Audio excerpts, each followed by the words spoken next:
to the second episode of the 49th Golf Alaska podcast. I am so excited to talk to this person today. 10-time Alaska State Am winner, USGA Senior Am Top 64, 2022 Senior Dixie title winner, 2017 Arizona Senior Open Low Am, USGA official, 2024 State Senior Am, ranked number 24 in the nation by amateurgolf.com. Mr. Greg Sanders, everybody. What do you do? I don't watch football, Greg. I only think about golf. That's it. That's not football is not my thing. As a hockey player, we used to make fun of the football Oh, players, saying they just oh, skate. you're a former hockey player turned golfer. Yeah, well, you would like to, some days you could say golfer, other days duffer, depends on the day. And speaking of that, when's the last time you played a golf round in Alaska? Before G Money. Oh my gosh, you didn't do anything after that? No, no, well, actually I take that back. I went to Bandon Dunes with Dave Oh, Hamilton and a no, bunch but of in Alaska. Oh, no. Yeah, I haven't played since before G Money. Is that right? You went to Banda with Hammy?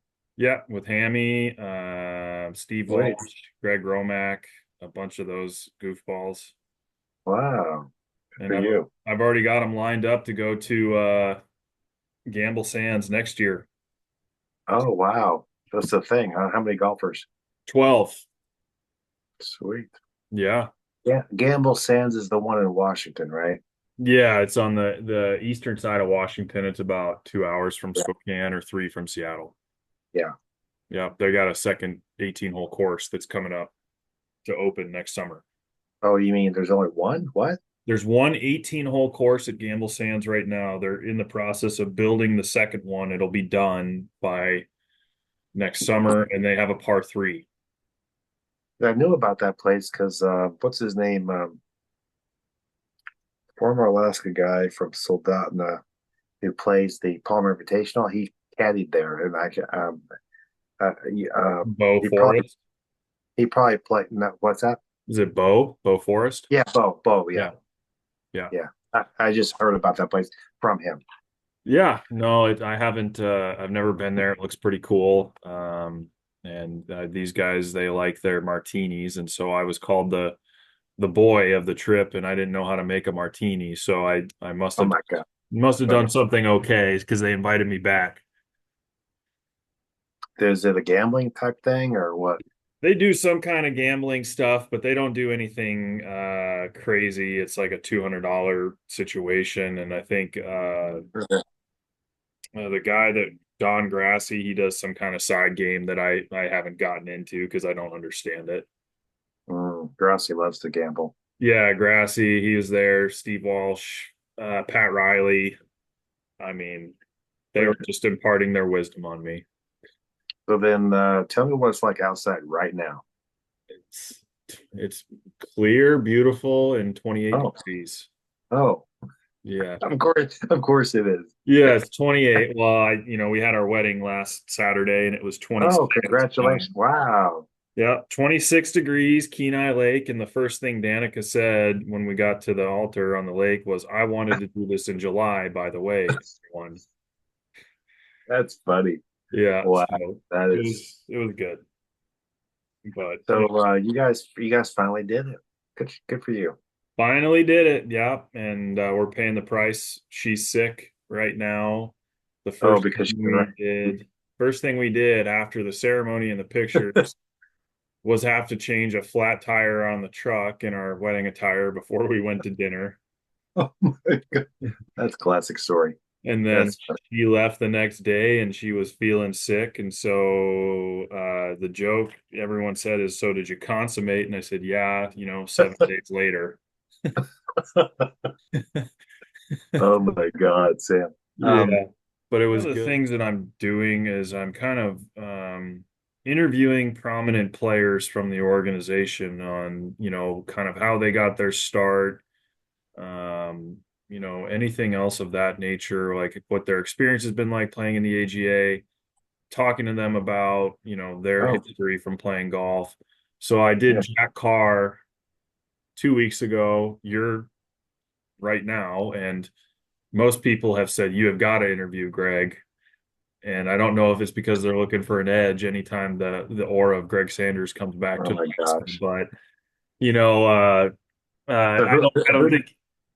I don't so think who's it'll on, be who, no, appropriate. no, I gotta know who my peers are. So who's on the Well, list? Who are you talking to? well, No, so who are you talking? Who are you going to interview? I should say. so I've got you right now. Rob Nelson's going to be one. Oh, of course, that's awesome. Yeah, I'm going to do Adam. Oh, great. Probably talk to Jordan Miller when he had his Oh time up yeah, here. So I'm kind of sure. just going right down the list and giving people things to listen to when they're driving 2 or 3 hours to Oh, Kenai in the winter or oh my gosh. anything. But we're trying to gain some exposure to basically this user group that's exploded since COVID, uh, Hmm.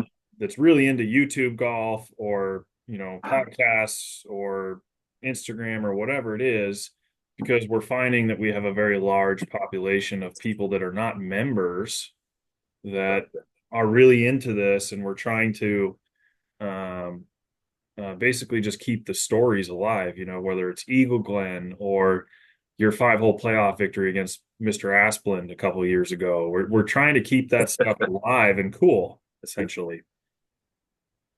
Um, okay. So, are you a trained interviewer? No, we're just gonna have a straight conversation, Greg. Okay, let's do a conversation. Yeah, I but like that too. I do want to know like how you kind of got started when you were playing golf. I don't know if you started when you were up here, like when you moved up here, or and Greg, I don't even know. Are you from Anchorage originally? So, Sam, I'm old man. I have four grandchildren. You just got married. Um, well, so I really wasn't the golfer in the beginning at all. I probably sat in my parents' house thinking I wanted to be a professional tennis player when I was like 14 Wow, I didn't know that. I didn't know in Missouri, you were just a tennis guy. in Missouri. Okay.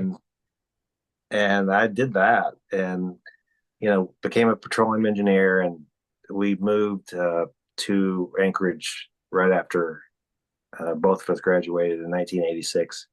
1986. Okay, I'm old. It was the 80s. Um, and I still wasn't, I wouldn't consider myself a golfer, although I will say this, that in those tennis years and in college I played golf. I mean, just casually, just for fun, and it wasn't serious. I never played tournaments, and Alaska was awesome. We waited to have kids for several years, and we enjoyed the outdoors. So even for a number of years, it wasn't golf central centric at all, actually. And so my really sort of getting serious about golf was definitely early 90s. And that was back in the day when the Alaska Golf Association had uh, four golf courses State Am played, and I actually I checked this out. So my first was it entry in the State Am was in the second flight, because I don't know how many flights there were. Actually, I don't remember how many flights there were. So it was probably when I was 30 years old. And so, yeah, we had just, our oldest son was probably just born, and we were doing less um, hiking and camping and biking and just less of that. And so I said, you know what, let me, I wanted to get good at golf, and I was always interested in golf. So I entered the State Am, and my handicap was such it put me in the second flight. and and actually I won the second flight.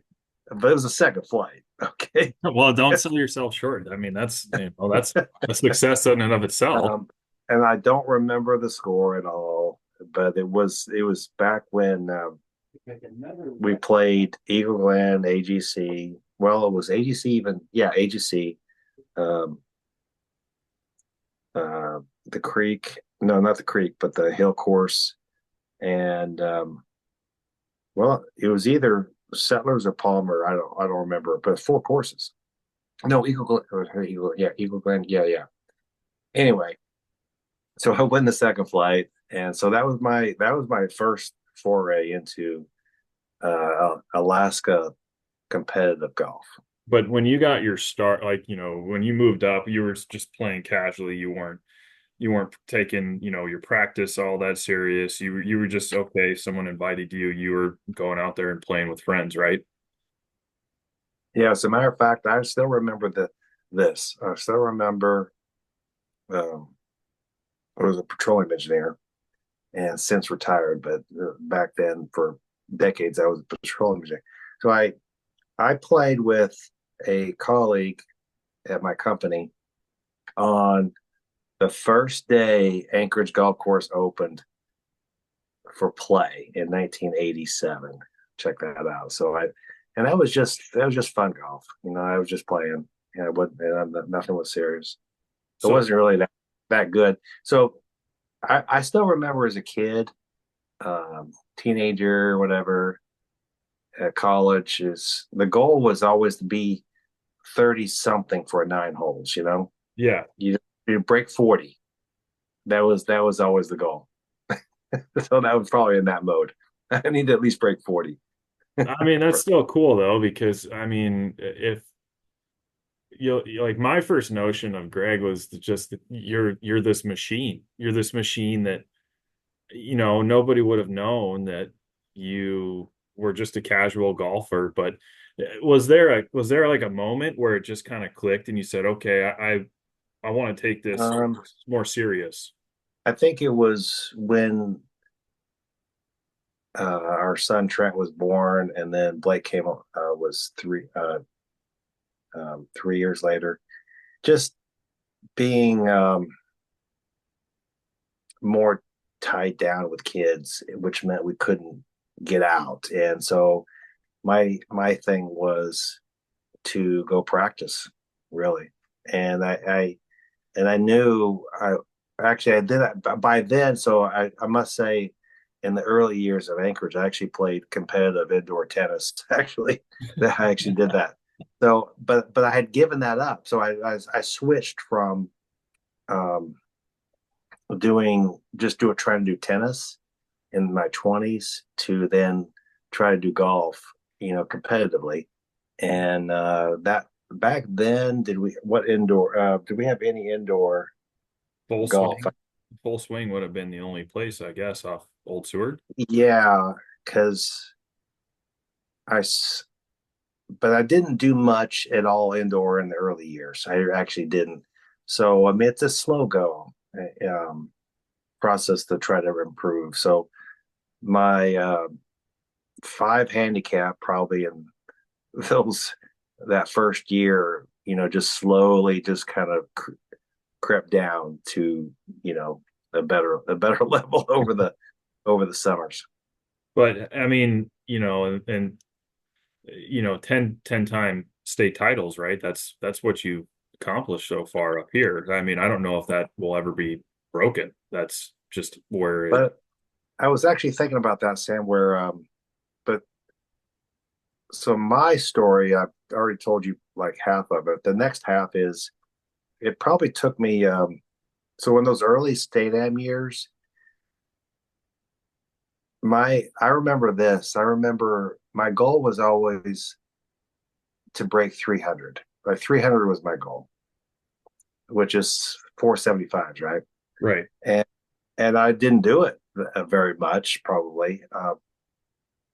And the winner of the state am probably in those years was anywhere from 286 to 295, probably. Um, I don't remember a lot of years where it was below 286. But so 300 was actually 300 or just below 300 usually got you a pretty good showing in the state. I mean, that was my goal. And year after year, that would be my goal. And it was, gosh, my first state I win was, I was a late bloomer. I was going to Yeah, ask how long it took for you to get that first one. yeah, it took 10 more years. Yeah, 10 more years. It was 10 years into, trying to just improve and practice and stuff. And, and so I was in my 40s by then. Yeah. So I was not, it was a slow build because I didn't, in other words, I wasn't one of these, like the kind of golfers I'm trying to compete with now in the senior circuit. I mean, some of these golfers were Division 1, NCAA, you know. No, I was the farthest thing from that. I mean, so I was that I needed the reps, right? Yeah. I needed the reps, competitive reps, and just being able to get mechanics. And that's what I did. So it took me a while, and then so I had a good run to get state 10 state, you know, titles. That's just incredible though. Like, you think about Jordan, Jordan's won maybe two or three, Adam three or four, but I mean to get 10 and still be doing it and competing with younger and younger participants every year, that's pretty amazing. And so, I mean, was the whole idea when you joined the AGA saying, okay, you know what, like I will actually want to compete, or you just wanted to check it Mhm. out at first? Um, there were back in the early '90s when I was starting out, getting to see these players. I knew I wasn't at the same level at all, and but I was competitive, in my mind, and so I wanted to, but I wasn't able to. That's in a lot of respects. I feel like I hung around long enough to where I could, because some of these players, you moved out of state or just lost interest in competitive golf, and yeah, you had good players in and out. I mean, Jordan Miller's a good example, but I had the staying power, I guess. Really, I mean, that's really what it was. I Yeah. stayed around Alaska, and so I was able to, do what I did. And like when you were doing this practice stuff and you're saying in this 10, let's say this 10 years that you're practicing, just trying to get better. I mean, what kind of time were you putting into this a week when, I mean, obviously it's difficult in the winter here, but in the Um, time. oh gosh, I remember. Gosh, I remember every year I would try to find grass. And what is that park over by the airport?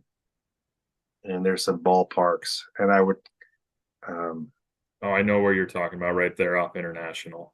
yeah, but I would go over there, and they would be April, and I'd probably watch the Masters on television or something. I said, God, I gotta go hit some balls. I get some wedges, or so I would do stuff like that, just like every year. It's just, and there would be vacation golf.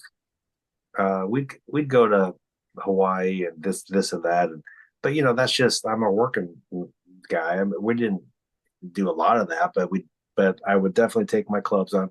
But that's bad golf, is because you're not practiced up. So come April, I want to be able to go practice. So that's why I went and found some grass between the snow berms over at some park somewhere, and I would do that. And I'm a practicer, not a player, and I practice hours and hours. And I will say this. So I now know that practicing on mats was uh, probably not great for my swing. but what are you going to do? You live in Alaska, Right. and because when I travel around and see players, and you see this too, where so basically I honed a swing that is more of a picker swing than a digger swing. Because think about it, when you're hitting off of hard mats, you're not a digger. If you're a digger, you're going to hurt yourself. Right. And so my mechanics were kind of poor. And what years would it have been? I really didn't get good lessons until I went to Blake Smith for a while, Rob Nelson for a while, and those guys helped for sure. In my 40s, early 40s, I started doing lessons actually. I was going to ask if you actually ever worked with anyone. That's kind of Yeah, interesting. no, I did. But I was a practicer for a decade, and I honed, a repeatable poor swing, honestly. And I've been trying to undo my repeatable poor swing for the last, you know, 2 decades. uh, it's a thing, I wish I was one of those guys where I had a great swing in college and I just kept it, but no, not me.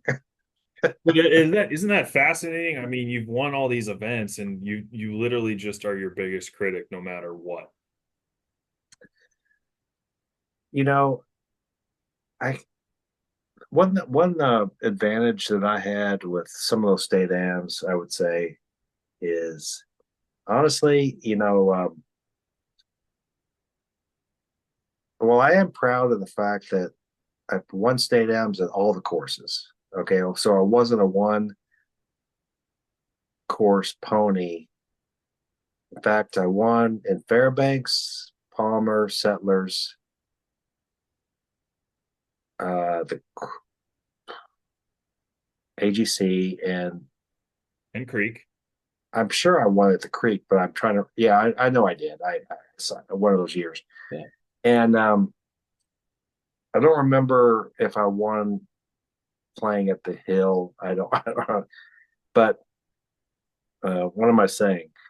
But a lot of the setups, actually, Anchorage Golf Association or Alaska Golf Association, weren't extremely long because they kind of did a middling tee where everybody was playing. And, I was a short straight hitter. I wasn't anything more than that. And so I would say that was to my advantage, where we didn't play long and we played AGC and Settlers. I mean, think about that. The Creek, you have to be accurate off the tee and stuff. So that was to my advantage because that was my strength.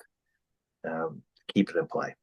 Do you think, I mean, Alaska with all its inconsistencies and your ability to have to deal with bad breaks on a pretty regular basis simply because it just is what it is, gave you a little bit more mental staying power when you decided you wanted to go maybe play in some events outside somewhere else? Um,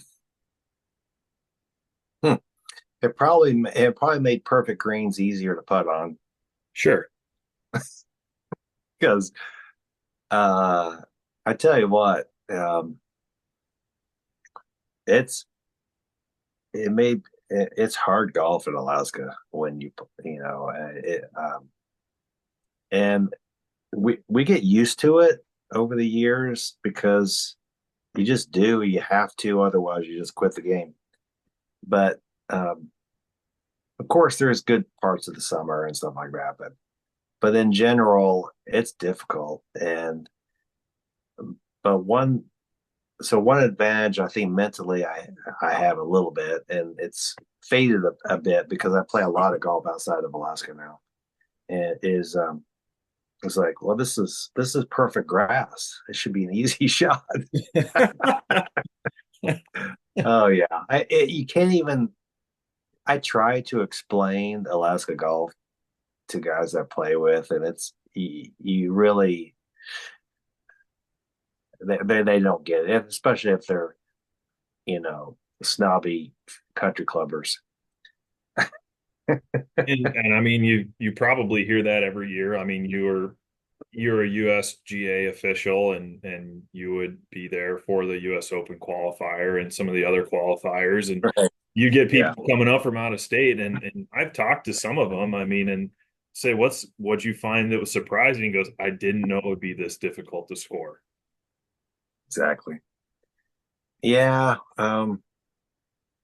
so true. I do. I really enjoyed my so for probably like 25 years, I did USGA officiating. I really enjoyed How'd you that. get into it? I don't even know how someone from Alaska now was even Yeah. possibly there. How did I do that? I think there was a time when the regional USGA director, they would make a trip to Alaska, and because they got to check in, with different regions of the country. And I don't know, I just mentally must have had an inkling that I wanted to. I must have shown some interest because he asked me to be sort of Alaska representative, and I remember going to my first USGA. So when you do that, you do the local qualifiers.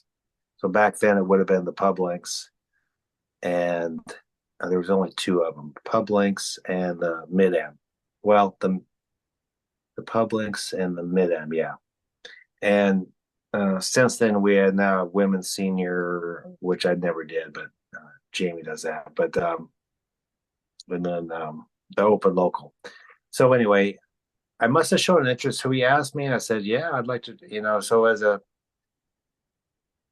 was in my 30s, and I did that, and I traveled to.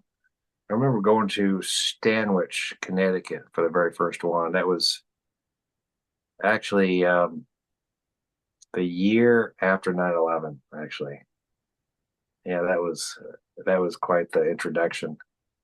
And I did that for a lot of years. I traveled to the Mid Am, and um, I really enjoyed it. But when I became a senior golfer, I didn't want to spend the time it takes to get certified, go to tournaments. I wanted to play my own events, Yeah. so that's what I did.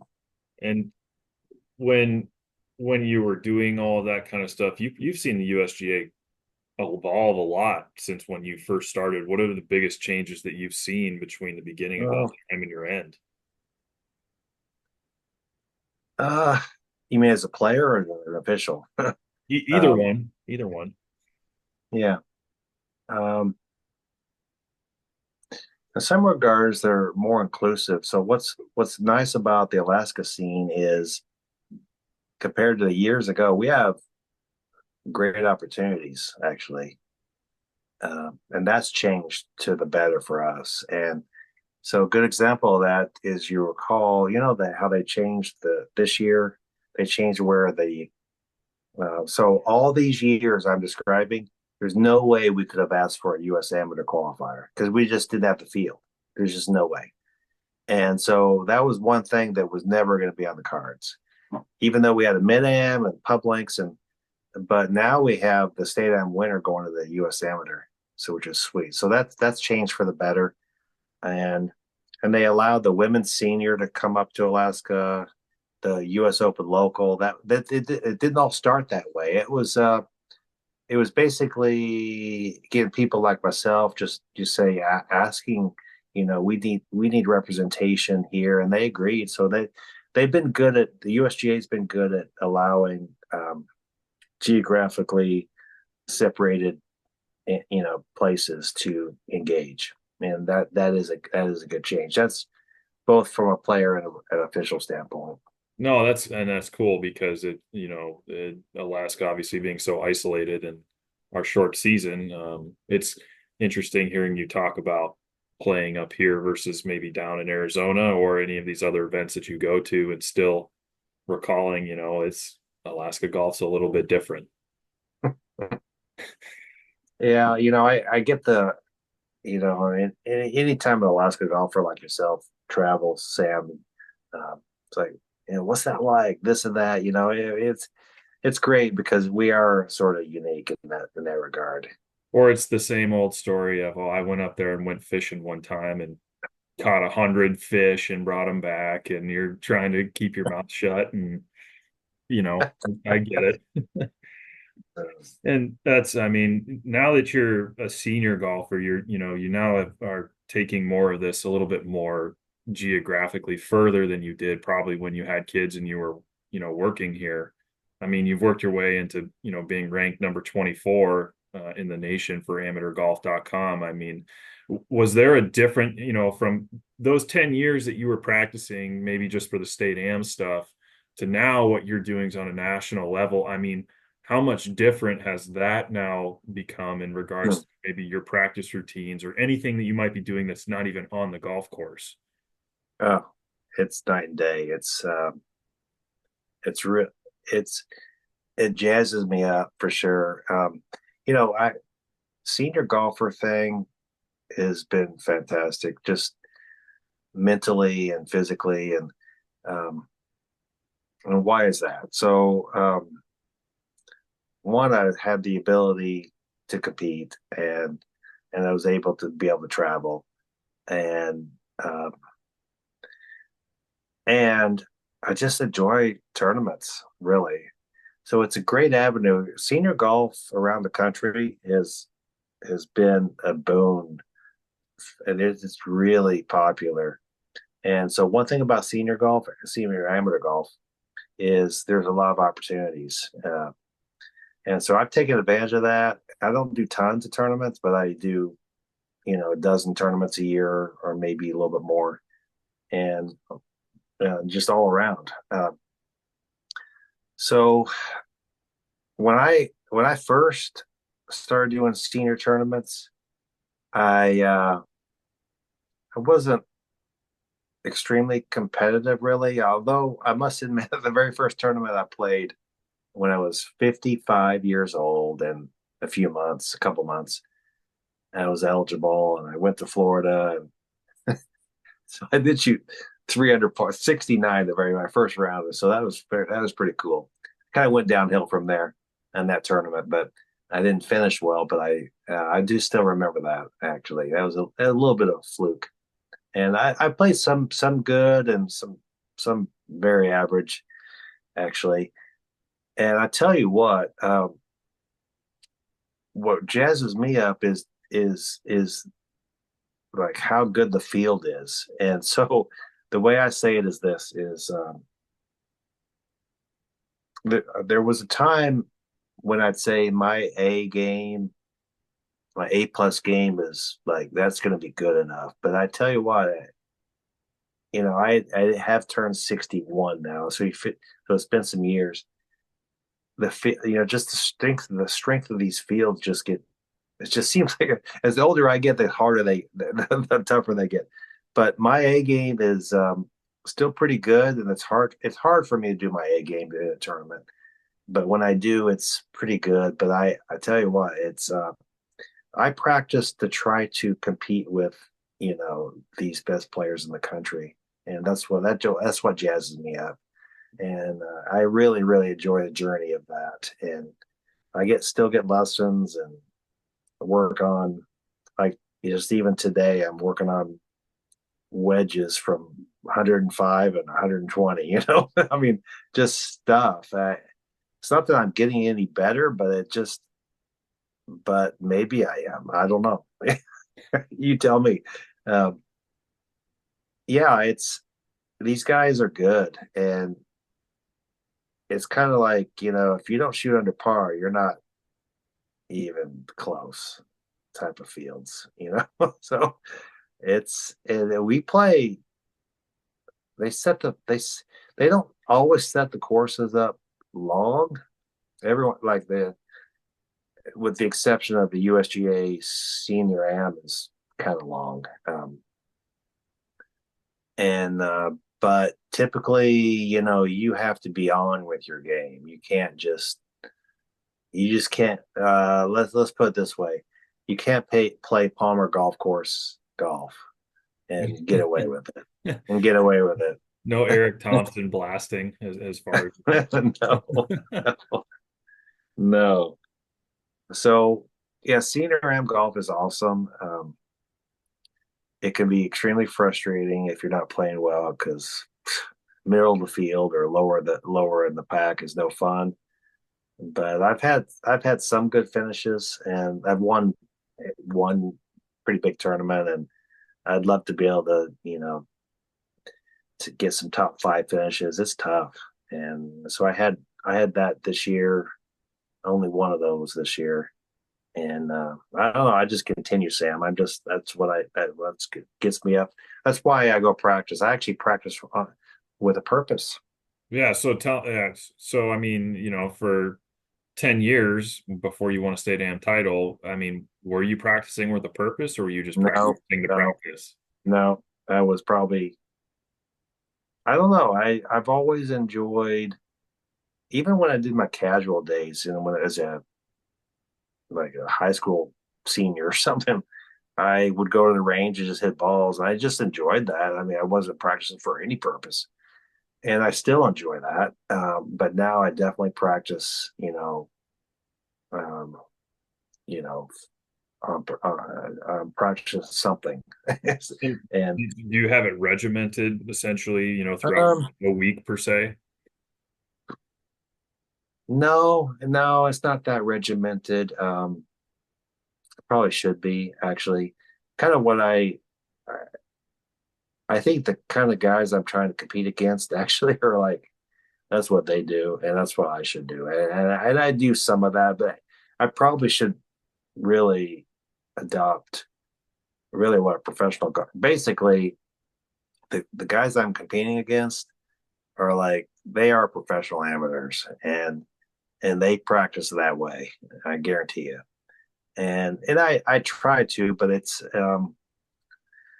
honestly sometimes my body doesn't cooperate, to be able to do that. Like right now, my left foot is a little bit injured, and it's always something. Honestly, and that's a thing. I see that in tournaments where like guys have to pull out, or so and so is hurt, and yeah, I mean it's so keeping your body in shape actually is part of the equation for sure. And but no, I don't have a real big regimen. Although I do still practice do speed work to still do speed work, and that's been a big plus for me over the last several years. Yeah, I was going to And ask, I mean, that you started doing that how many years ago? I remember going to a, a Phoenix pro who was I don't know why I did it. I just had this idea that I I found him at a club in Phoenix, and he was a former long drive competitor, and his specialty was training, for speed. And I went to him, and that was at least 6, 7 years ago, and ever since then I've been in spurts. I do work, and I've definitely gained. In fact, my floor is well above what my ceiling used to be. It's weird. That's wild. That's 61, yeah. But see, all those years playing state am Alaska golf and just Alaska golf in general, I never thought about. Well, I wanted to be faster. Let me tell you, Baxter. I remember that one time we were in Kenai and at Birch Ridge, and so okay, this is the robot story. So, yeah, I was a robot, and Adam on the first tee says, "Okay, Greg, come on, give me one." You should ask Adam about this. Give me 1 mile an hour, and I said, "Okay, I'll give you 1 mile an hour." No, it was the same. It was the same. So I need to tell Adam I've got at least 1 mile an hour extra. Actually, got several miles an hour extra, only because I've worked on it now. No, I mean that's cool. And do you remember what it was I'm not like? Sam. I'm not Sam speed, but I am significantly like faster than. I ever was, but I'm working on it. That's a focus for me. But I mean, don't you do you know? I mean, it's interesting, right? I mean, a lot of the newer golfers now get shock and awe factor from how far a ball can be hit, and tournament golfers, that doesn't matter really. I mean, if you look at, you're saying, well, hey, I might be shorter than guys, but I'm going to find this ball off the tee 95% of the time. Well, but here's okay. Um, okay, I remember I was going to say this. By the way, I don't really like talking about myself. Oh, but I'll do it for you, Sam. But this is Okay. all about you, Greg, and No, your no, please don't do AGA. that. Don't do that. I don't really want to be. It makes me very uncomfortable. But but I will. So I do know this, and so I qualified out of Alaska. I qualified for um, 21 USGA tournaments, Yeah, I mean, that's and huge. and a lot of them were USGA state team, mid am, and pub links. And I've had I've had some US senior AMs, recently after turn 55. So back in the day, though, God, I still remember playing so many tournaments, USGA tournaments, where I don't know, I I was so short off the tee, and I could compete.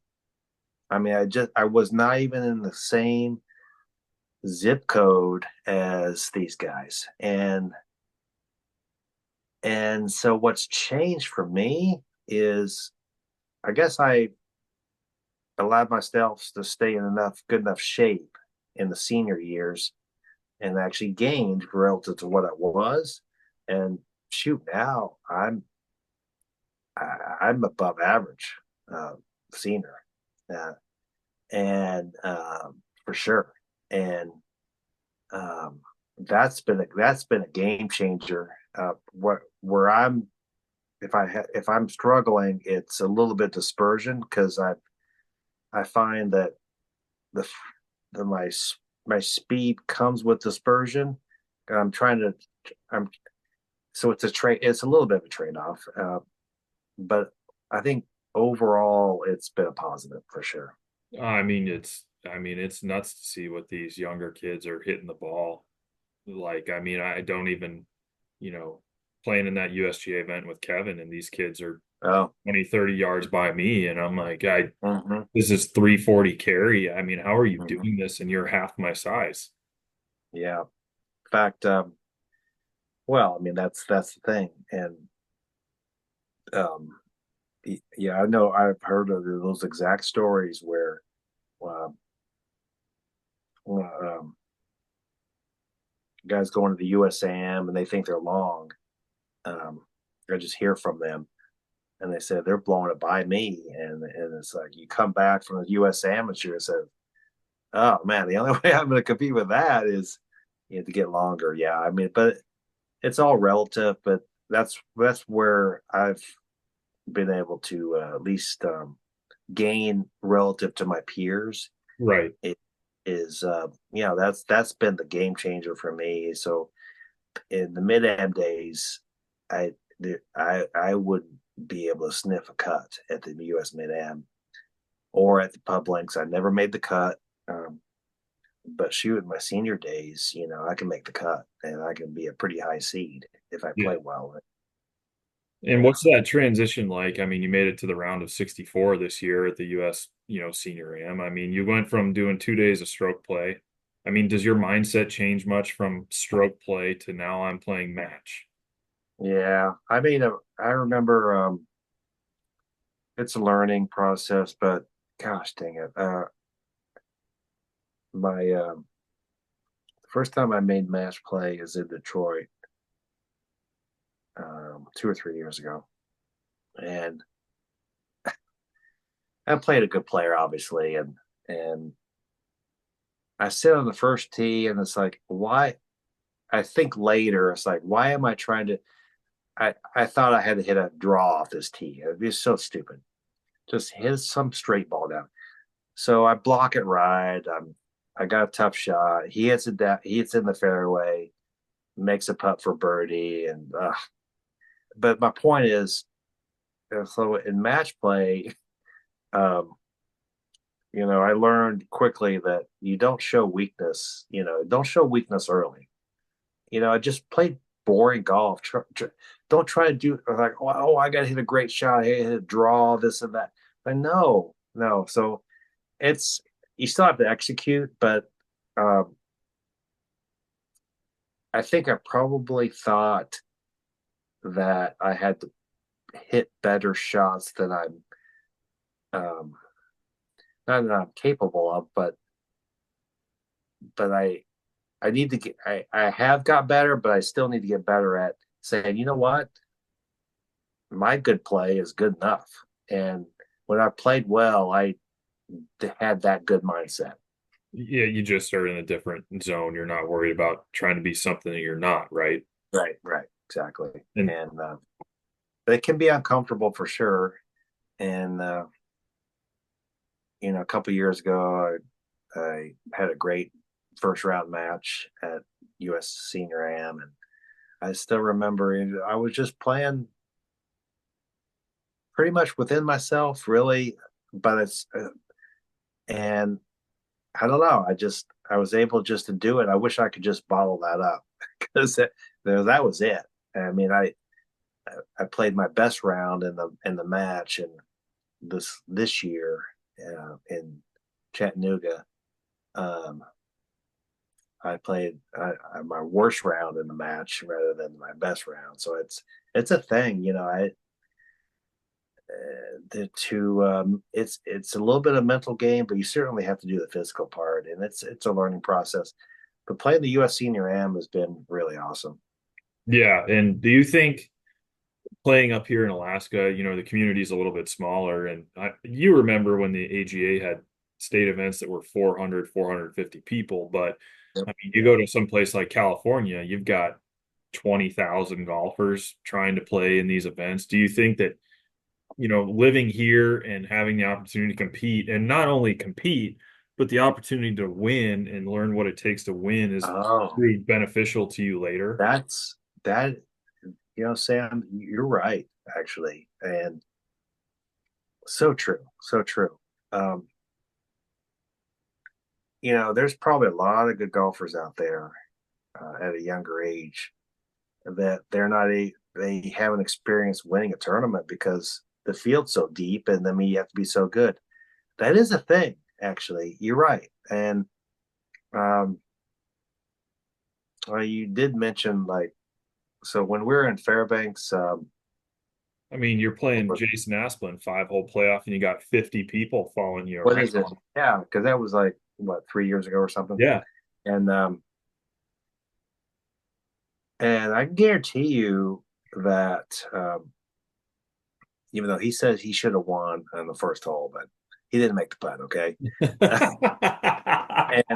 and oh, that still crawls up his crotch for sure, losing to me, and but so true. It's the experience of winning tournaments absolutely makes a difference, and I was able to just play good golf, not great golf, and mistake free and make it through that playoff. That if that was my first time trying to win a tournament, there's no way I would have won that thing. Guarantee it. Yeah. And so take me back to the first state title that you won. And Mm. is there anything specific that you remember? I mean, you probably had the heart thumps a little bit going into the final round, but Yeah. Boy, back then, yeah, I need to remember what course it was, but you know, back then it was so much different, and my mind was so much different. I think I didn't. I think back then I had the benefit of playing. really without expectations, for sure. And uh, and the thing that helped me is I still remember this too, and it's been so many decades. But like I said, I play competitive tennis, and when we get in the state am, because typically what happens in the state am is you come down to the last holes or the last nine holes, and honestly, it's usually like one, maybe two people that you're really afraid of. Yeah, because the field's so spread out. And I played tennis one on one for a lot of years, and I was real comfortable with that. Actually, that was to my benefit. I You can't even put a finger on like how much of a benefit that is, but that was something. I'm telling you, just your experience of life, it takes reps, and that was part of it. Um, so I don't have specifics on the first one, but I know that was so the expectations though was the so then once I won one, and then um, it was, oh, okay, I did it. So hey, I'm in the club.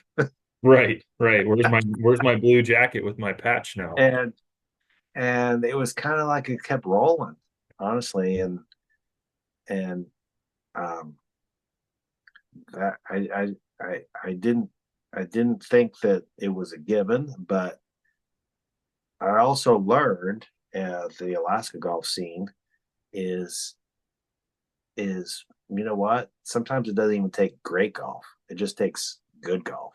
Hmm. Because because you don't have a field of great scores. You just have a field. You just have a two or three players of pretty good scores, and you just got to hang in there. Yeah, I learned that quickly, by the way. Yeah. That one tough shot and well, two guys are ahead of you, but it's could easily go the other way up here. Oh, and so yeah, I mean, there was a stretch of years where I was able to be first or second in the state ad for just after um, Cusack had won, Yeah. whatever he was, and I made a run of either winning or second, like a lot of years in a row, and part of it was just being good at each round. Um, and usually, and I learned that, that was because we were always did 4 rounds until recently, right? Which is a lot of golf. And, a lot of players, they'll blow up one. I mean, Right. that's what happened. 4 rounds is tough, really tough. And to keep it there.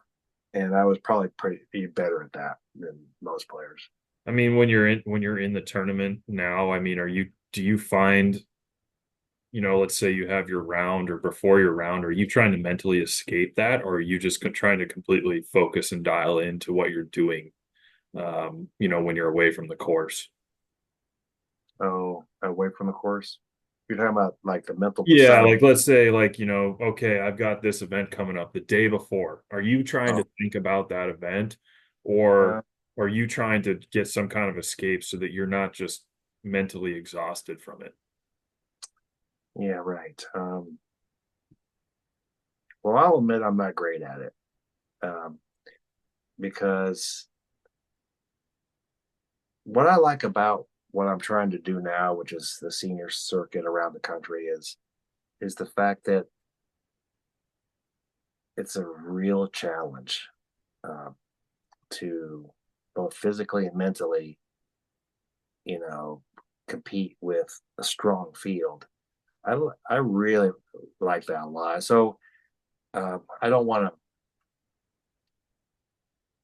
So I learned about once I got to the senior age, I learned that the local like I was good enough to where the local stuff didn't have the exact challenge that I needed.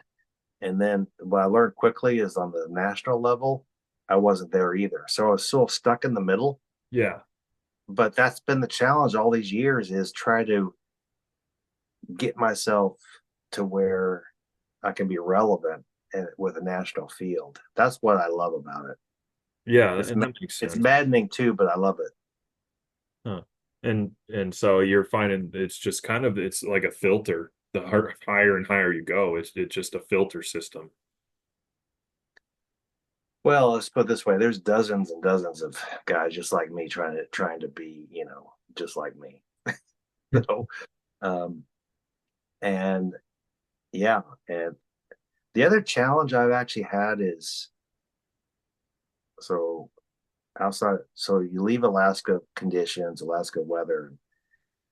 A lot of these tournaments I play are completely different turf conditions, and so not only do you have a strong field, but the actual conditions is not what I grew up on or used to play. It's usually warm weather grass, Bermuda, and grainy, and it's that's been a learning thing. Or and I'm not is it is I have to think.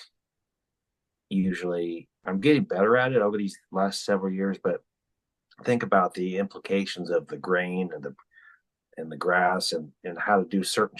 I've had to learn how to do different shots than I ever did in Anchorage. There's no doubt.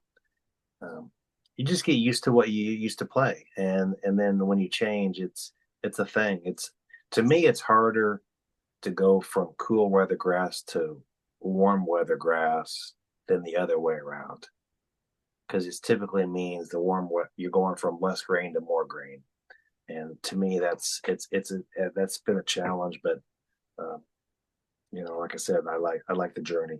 Yeah, yeah, no, the well, that's you being a petroleum engineer and learning as much as you can. Basically a large math equation, I suspect. What's it been like, Rob, you said Rob gave you lessons for a while, I Oh mean, and now you're competing with Rob quite a bit in the summers when you're back up here. What's that been like for you? yeah, doing going with Rob was great. And I mean, he definitely helped me. Um, it gave me confidence because a guy who'd been on tour and stuff like that, you know. So then, um, honestly, Rob kind of I know in the Curtis, what's the Palmer thing called? Curtis Cup, The Cordis Cup? Quarter Cup. Yeah, honestly, he had my number in that thing. Remember all those years? So he's basically a better golfer than me. Not basically, he is a better golfer than me. He always has been. Except that if there is a difference now, it's like he doesn't play as much, maybe doesn't practice as much, this and that. And he's way shorter than he used to be, and I'm actually longer than I used to be. But it's interesting, right? He's way longer than me now, but I mean, the difference. um, so where was I going? Oh yeah, so in the Quarters Cup, you guys being like the captain would say put me against him always is like I don't know. He had me. I can't. I don't know how many years it was we played each other, and maybe we went down to the last hole or two, but then it was usually he has me three up, and I maybe win a hole, and so we finished on 17 or whatever. Yeah, Rob should be hands. I mean, he's freaking professional, right? But now he has a real life and a real job. That's the only difference. If he maintained a professional, he'd be for sure the best golfer in Alaska because he always was. Yeah, yeah, yeah. I mean, you hear the stories about everything, and I'm excited to get him on this and talk to him a little bit about his life and what that was like from a tour Yeah, perspective. But it's pretty cool how it's come full circle that you were working with him and now you're playing against him. And typically any of the senior stuff, it's typically, well, it's Rob and Greg. Yeah, so true. Yeah. Yeah, we'll probably hand off here and there on the senior amateur qualifier because he still enjoys competing, but he just doesn't have the time, maybe he used to, obviously, as a pro.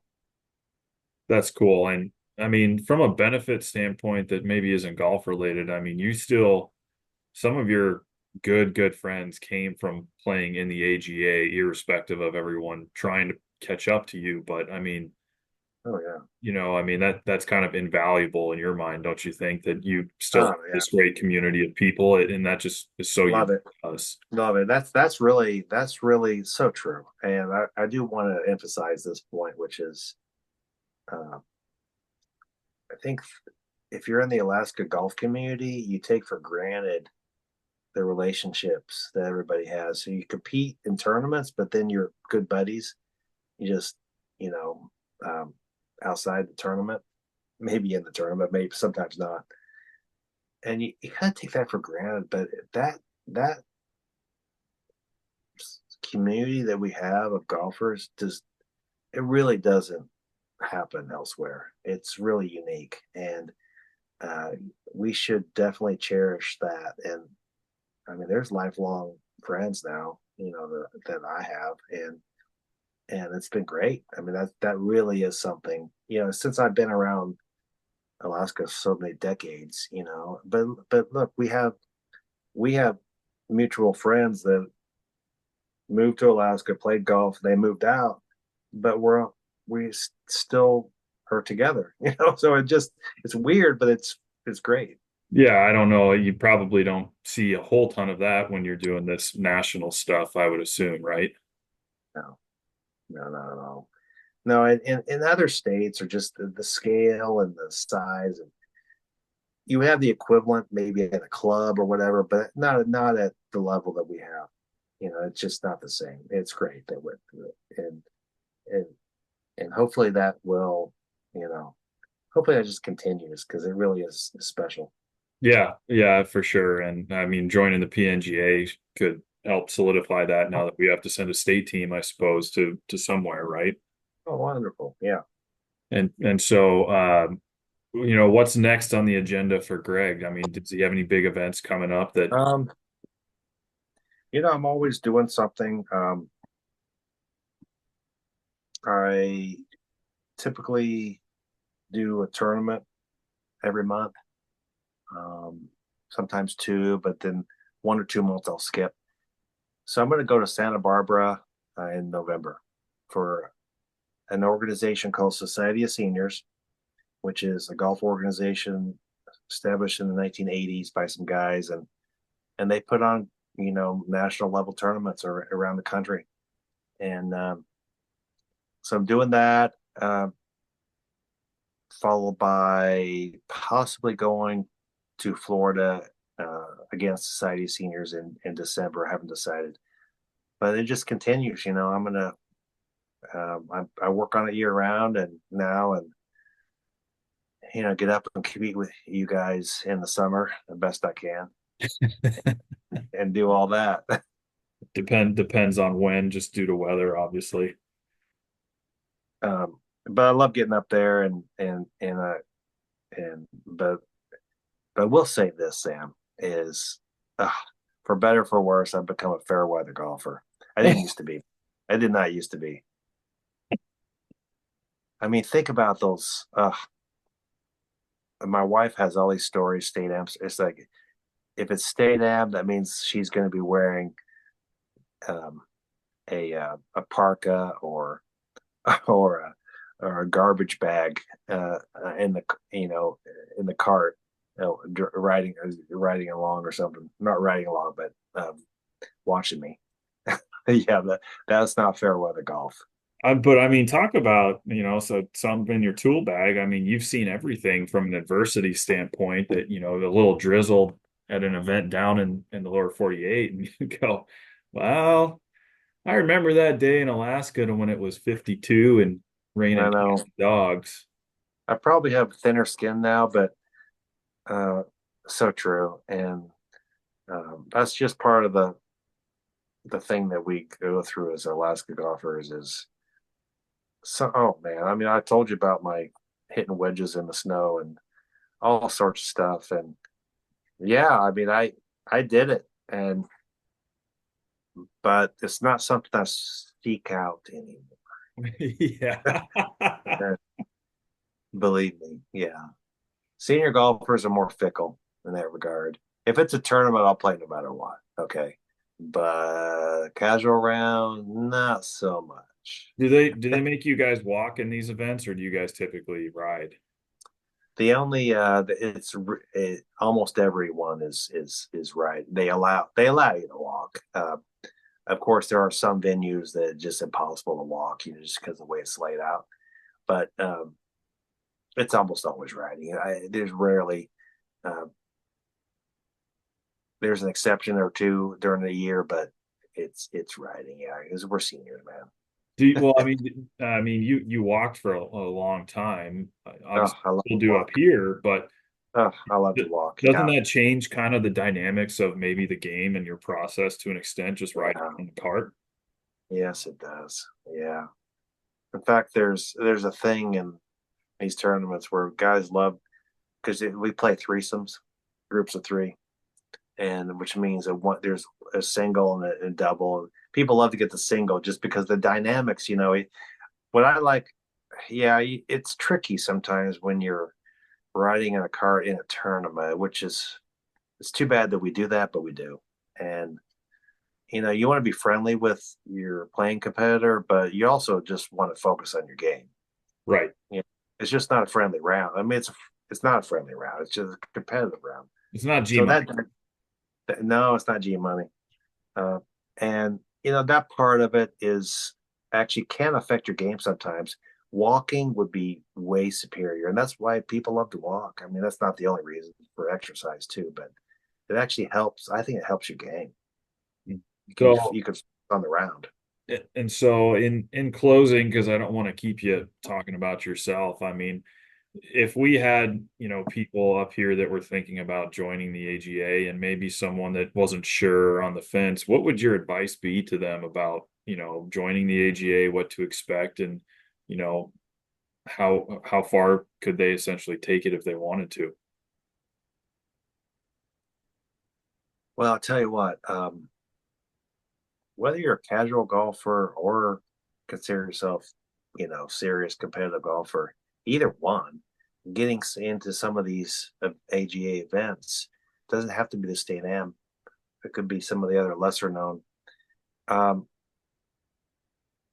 well, it gets you friends for life. Okay, that's one benefit. That's what I found, and it's fun. And it's inexpensive to join. There's no question that the barrier to entry there and you don't have to travel really far because you typically, I do tournaments now where I got to get on an airplane, and so in the state of Alaska, the nice benefit of the Anchorage centered people is no, you can stay in your own bed, still compete, and that's a sweet deal. Actually, that's what I'm saying to somebody who doesn't have the perspective.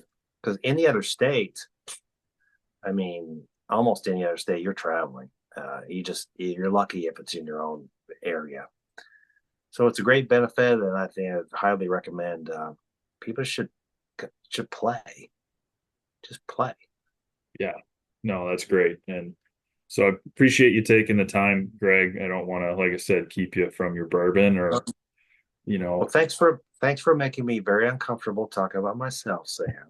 you are I'm gonna find a time when I interview you. you're the most requested person to have on this thing. Everyone wants to know what's going on when Greg Sanders steps on a. Yeah, well, I probably didn't divulge everything, so if people say you didn't ask this, send me a note, and maybe I'll see what I can do. Well, it's just there's an aura. I remember the first time I played in a state am, and Greg Sanders is going to be here. The whole event is somewhat different. Just, I'm not going to say notoriety or infamy, but just the wow, this guy, I mean, he's the real deal. It's a I am compliment to proud. you. I am. Oh, It's a compliment to you, Greg. um, thank you very much. Yeah, I had a good run, and I'm gonna call myself a little bit of has been, but now I'm in the senior stuff, so I'm all good. You know, I did the Alaska State. I'm gonna still compete in the Alaska State Am, believe me, and I'm gonna try to do my thing. But you young dudes, you step up and call it. You know, just show me my place. I'm okay with that. I think Shane Sundberg might have our number on all those for a while if we're Oh, if we're yeah, unlucky. yeah. See, there you go. That's all that should happen. Yeah. And so, well, Greg, thanks for taking the time Very and good. really appreciate giving me the opportunity to Um, help use some of this for. if if you guys happen to come through Phoenix, let me know. Yeah, we'll do. We'll be down. Well, I'm coming down January 8th through the 12th. Oh, Um, I'll stay at Hammy's house, but oh, we're gonna play golf a couple of days, and I've got 4 tickets to North Dakota versus Arizona State hockey. So if you're around and you're interested, uh, let us know. well, don't hesitate to send me a note, text that you're playing, and I will say I would love to have you guys at Anthem on a Tuesday if you happen to be there. But just send me a text. Okay, sounds And great. if you guys are playing anyway, you know, yeah, I can play. Sounds good. We'll keep you in the loop. Sam, it's been a blast. Thanks, buddy. I appreciate it. Thanks for setting this up. Yeah, I know you're this. It's an unpaid thing, and actually, it's great that you're.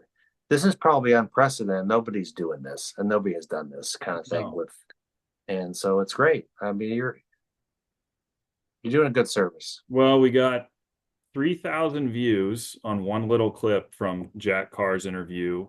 I've got this on Spotify now, and Wow. I'm also throwing it up on YouTube. So we're trying to do everything we can to grow the organization. And what better way to start it off than to have someone of your caliber on here, Greg? You should. One thing that I would suggest is if you get a hold of Jeremy Peters, he would have so much articles or pictures, or there's no telling what Jeremy Peters has from back in the day. The Alaska Golf Association golfers. So we are working together, me and him, a little bit on this. We're talking about maybe revamping the AGA site or maybe starting a sister site Okay. Oh wow. where he could do the articles and media side of it. But I think from a story perspective, I think he would be a great guest to even just be on here as well. Oh, Jeremy is great. Yeah, he's really he truly enjoys it because that's not his job anymore. But he still does stuff like that. It's impressive what he does. But yeah, so you're already with him. That's a good thing you're doing that. Sounds good, Greg. I'll get Okay. you a 49th Golf hat in the mail here pretty soon, okay? Okay. See you, Sam. Thanks, Greg. Bye.